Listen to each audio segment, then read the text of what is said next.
Seulement 4 points d'écart au classement entre Massy et Bayonne avant le coup d'envoi de la rencontre des Massicois, toujours à la lutte pour le maintien et qui ont déjà perdu 2 fois à domicile, mais qui débutent fort cette partie avec la percée de Lester-Étienne et qui trouve en relais Delbuis, l'énorme course en solitaire de Delbuis, finalement repris par la défense basque. Quelques minutes plus tard, c'est Bayonne qui passe les premiers points de ce match. 35 mètres face au bar, Duplessis donne l'avantage à l'Aviron. Alors les joueurs de l'Essonne vont réagir avec un enchaînement de temps de jeu.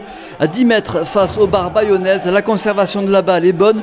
Dumas finalement file à l'essai, mais l'essai va être refusé par l'arbitre qui va revenir à une pénalité.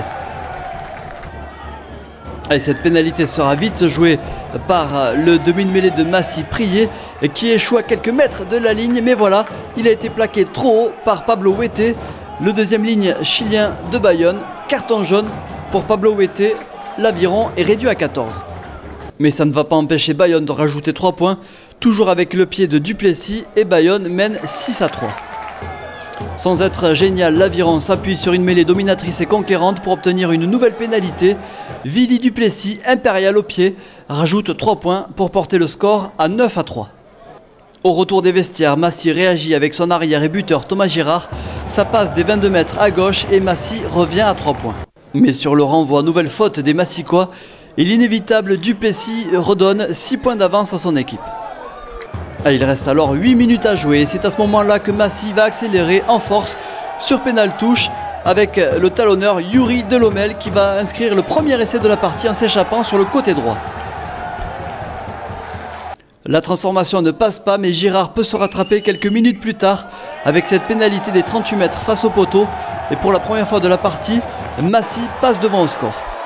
Et alors que la sirène va retentir, Bayonne y croit encore, notamment avec cette charge monstrueuse de Oulay, finalement stoppée par 3 défenseurs. La libération de balle tarde côté bayonnais. Le demi de mêlée Rouet hésite et sort finalement ce ballon sur la droite pour la charge de son talonneur Leiatoa.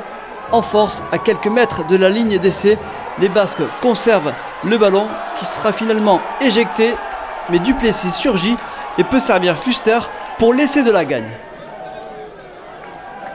Incroyable renversement de situation pour l'Aviron qui y a cru jusqu'au bout. En bord de touche, Duplessis parachève le travail.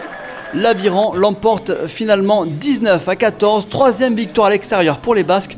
Ils reviennent avec ce succès dans la course à la qualification. A l'inverse, pour Massy, c'est la 3e défaite à domicile. Massy qui devra lutter jusqu'au bout pour le maintien.